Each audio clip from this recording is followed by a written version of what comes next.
Howdy, howdy, howdy, and welcome to episode 4 of WWW. What a week in wrestling.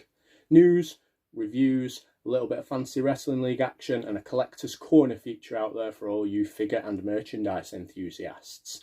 Let's kick off straight away with the news. Roman Reigns has been edited out of WWE video segments this week. Seemed like Seth Rollins had beaten and pinned Brock Lesnar for the title the way that WWE displayed it. WWE seem to not want to display anything to do with the coronavirus at the moment. So I don't think it's a personal dig at Reigns. I think it might just be to do with that. I could be wrong. We'll wait and see how it goes with Reigns, what happens with him, if he makes a comeback, who knows. WWE.com said that the New Day was the greatest faction in WWE history. Do you agree? Do you disagree? I disagree. There's lots of other factions. Let me know in the comments about who you think is the greatest faction in WWE history. AEW and NXT had decent ratings this week. AEW was slightly ahead in the rating battle. If you watch The Bump, tomorrow on The Bump, which is the 11th of May, The Undertaker will be appearing on it. Always a highlight if The Undertaker appears on something. Always gets great viewers. So feel free to check that out. I've not actually watched The Bump, WWE, yet, but even I might give that a go. Something we missed last week, didn't really capitalise on talking about Curtis Axel's release, because he was a little bit separate than all the others being announced. Former Intercontinental Champion, obviously he's been stalling in a tag team with Bo Dallas for a while as the Miztourage and the B-Team. Axel's a great wrestler. Maybe he lacked a little bit of the charisma that his late father had, but still a really good wrestler and very underused by WWE. We've been talking about Dark Side of the Ring for a few weeks. This week focused on Herb Abrams, the founder of the UWF. A great one for me because I knew nothing about this going into it. And it was an exciting episode. It's not my favourite, but it was an exciting episode and a great story and very intriguing at the end. Didn't expect the ending. Okay, results. Let's kick off with AEW. Wins for Cody and Lance Archer to make them look strong going into Double or Nothing. Lance Archer, a bit of a destruction on QT Marshall. Cody, a much longer match against Joey Janela. The return of Nyla Rose, destroying her opponent this week. Interesting to see who they put in as the opponent for Nyla Rose. Will she get a match at Double or Nothing? Main event saw Jericho and Sammy Guevara defeating Kenny Omega and Matt Hardy. There was no Young Bucks at the tapings, no Hangman Adam Page at the tapings due to the COVID crisis. For whatever reason, they weren't there. It seems a bit emptier without them, and I look forward to their return. Double or Nothing, only a couple of matches announced for Double or Nothing so far. Obviously, Cody, Lance Archer for the TNT title. And they've announced a ladder match to form a number one contender for that title. No names announced yet. Who do you think will be in the ladder match? Let me know in the comments. Raw this week saw the final name for the Money in the Bank men's match announced. AJ Styles won a gauntlet. Quite a strange gauntlet. Humberto Carrillo was made to look immensely strong in that gauntlet. Garza and Theory were made to look quite weak in the gauntlet, which is a bit of a turnaround from previous weeks. I can only imagine that something good is coming for Theory and Garza in the tag team division. That's probably why. Shane Thorne and Brendan Vink with a victory. We'll talk more about them later. Charlotte and Drew McIntyre also with wins to keep them looking strong. I'm happy at the way they've used Drew McIntyre since he won the title. He could have done what a lot of other champions do and not appeared other than interview segments, but he hasn't. He's pretty much wrestled every week, and I like that out of a champion. It's what's needed at the moment. SmackDown seeming a bit stale at the moment. Sonya Deville defeated Mandy Rose. A huge amount of build-up for this. Fantastic build-up for this. I very much enjoyed it. And then the match was a D rating at best, a roll-up pin. I hope this continues somehow, but it didn't need to. It could have finished this week on SmackDown with a big match. we had an 8-man tag team match involving everyone from the tag team title match at Money in the Bank. Again, they're portraying the SmackDown tag team titles every week. I like it. 6-man match to finish. Corbin, Nakamura and Cesaro defeating Bryan, Gulak and Otis. Onto NXT. The Cruiserweight title interim tournament continued. Akira Tozawa defeated Jack Gallagher and Kushida defeated Jake Atlas. Kushida Atlas match, it's a very short match, but they crammed so much into that match. If you haven't watched it, watch the Kushida Atlas match.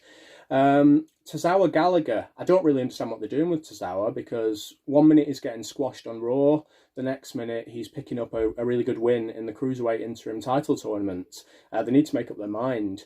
And Jack Gallagher, probably the worst booking I've known from WWE, comes back, he's got a new look, he's got a massive tattoo, they could have done something with him, they haven't.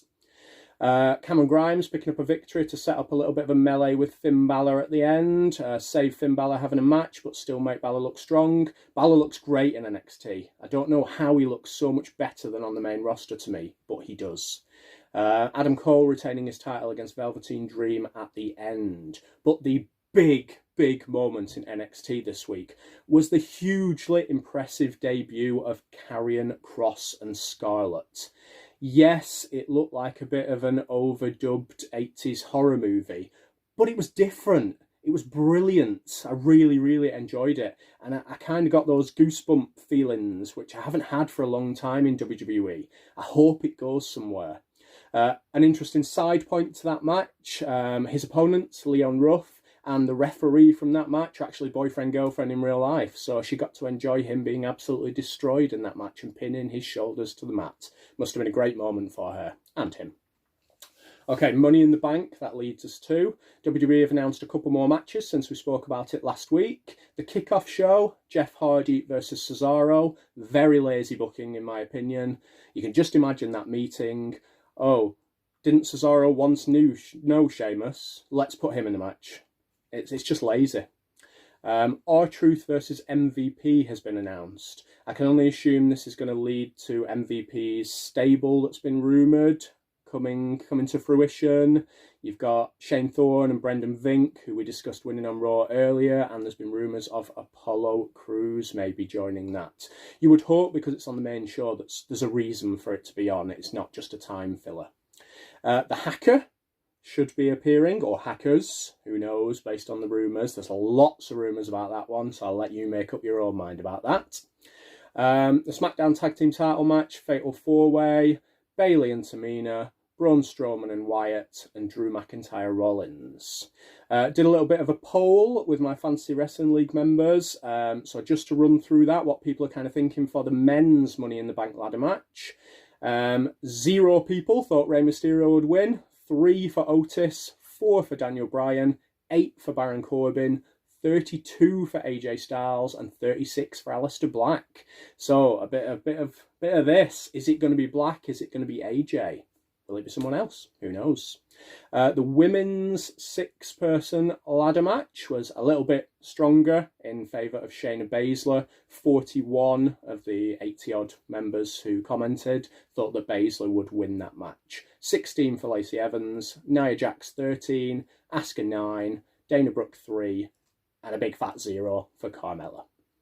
So, going on to the Fantasy Wrestling League. Stats time. The Wrestler of the Week, based on how many points they get compared to how much you can buy them for on the Fantasy Wrestling League, is Akira Tozawa, 4.8 points per million. Over a 4-week period, Akira Tozawa, again, this time joining Charlotte in joint first place with 7.5 points per million.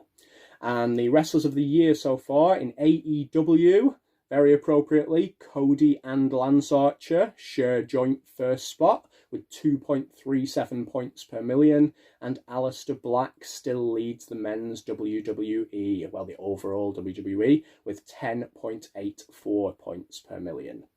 This week we've had a new competition announced called Chase the Belts. If you haven't seen that, get on and have a look. Money in the Bank winners will get bonus points this week. Again, have a look in the announcements section for details. And we put 2 new people on the roster, both AEW members, Austin Gunn 110 are added to the roster. Okay, Collector's Corner. First one, Blast from the Past. A bit of Jakks action. And it is the Blue Blazer. It's not necessarily mint on card. Couple of creases up here, but still attached to card, unopened. Fantastic thing to own. The next one, got a little bit of a figure bundle, which you'll be able to see above me or below me when I've done this video. Strowman, the car, lots of different things. They'll be heading onto my eBay very shortly. Next one, a bit of a showcase for my man Mike. It is a Hasbro Wolverine attire from NXT Toronto, Johnny Gargano. Absolutely fantastic. Mike goes on Instagram under Big Dog Customs, and he's on Facebook as Old School Customs here in the UK. Loads to showcase on his sites. Absolutely brilliant. Mike is unlike me. I make my customs, but unlike me, he does not like decals, so everything is freehand, and I think that really fits with the Hasbro style of things. And he's a very nice bloke too. And the very last one, I think a few people have got one of these this week, as they were on offer on either Euroshop or WWE.com, don't know. It is a SmackDown Money in the Bank briefcase. A little bit apt at the time, which is probably why they reduced it. Brilliant thing to own. Love these briefcases. A bit of nostalgia. You can pretend to hold it up and stuff. I probably won't, but you can do. Okay, a little bit of an Easter egg for my Fantasy Wrestling League people. If you're watching this video, the first person to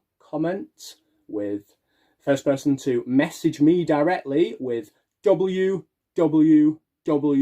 rules will win the prize shown. The first 5 people to comment saying it in Messenger to me will get 2 free transfers. Right, guys, that's my roundup for this week. Thank you very much for watching. See you later.